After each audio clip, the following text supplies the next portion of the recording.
ರೈತರು ಕೇಂದ್ರ ಸರ್ಕಾರದ ಬಜೆಟ್ ಮೇಲೆ ತುಂಬ ನಿರೀಕ್ಷೆ ಇಟ್ಕೊಂಡಿದ್ವಿ.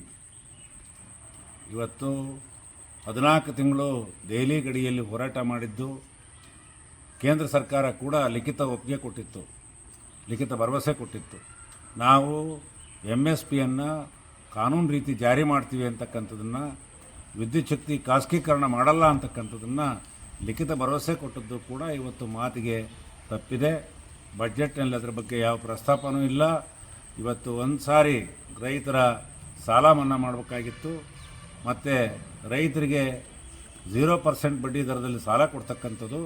ಇವತ್ತು ಬೇರೆ ಜನರಿಗೆ ಏನು ಸಿಬಿಲ್ ಸ್ಕೋರ್ ನೋಡ್ತಾ ಇದ್ದಾರೆ, ರೈತರಿಗೆ ಸಿಬಿಲ್ ಸ್ಕೋರ್ ನೋಡದೇನೆ ಸಾಲ ಕೊಡಬೇಕು ಅಂತಕ್ಕಂಥದ್ದನ್ನು ಭಾಳ ದಿವಸದಿಂದ ಒತ್ತಾಯ ಮಾಡಿದ್ವಿ. ನಾರಾಯಣ ಹೆಲ್ತ್ ಅರ್ಪಿಸುತ್ತಿದೆ ಸಮಗ್ರ ಕ್ಯಾನ್ಸರ್ ಆರೈಕೆ. ಈಗ ಶಿವಮೊಗ್ಗದ ಸಹ್ಯಾದ್ರಿ ನಾರಾಯಣ ಆಸ್ಪತ್ರೆಯಲ್ಲಿ ನಮ್ಮ ವಿಶೇಷತೆಗಳು: surgical oncology, medical oncology, radiation oncology.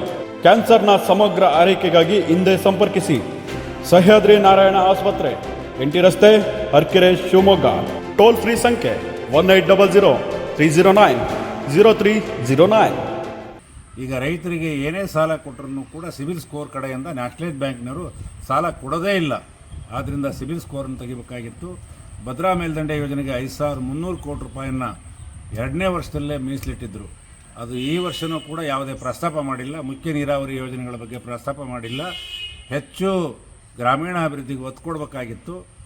ಆದರೆ ಸಣ್ಣ ಪುಟ್ಟ ಸಮಸ್ಯೆಗಳನ್ನು, ಅಂದರೆ ಸಂಸ್ಕರಣಾ ಘಟಕಗಳನ್ನು ಮತ್ತು ಮಾರುಕಟ್ಟೆಯನ್ನು ಖಾಸಗಿ ಸಹಭಾಗಿತ್ವದಲ್ಲಿ ಅಭಿವೃದ್ಧಿಪಡಿಸ್ತಕ್ಕಂಥದ್ದು, ಭೂಮಿನ ಡಿಜಿಲೀಕರಣ ಮಾಡ್ತಕ್ಕಂಥದ್ದು, ಸಾವಯವ ಕೃಷಿಗೆ ಒತ್ತು ಕೊಡ್ತಕ್ಕಂಥದ್ದನ್ನು ಮಾಡಿದ್ದಾರೆ.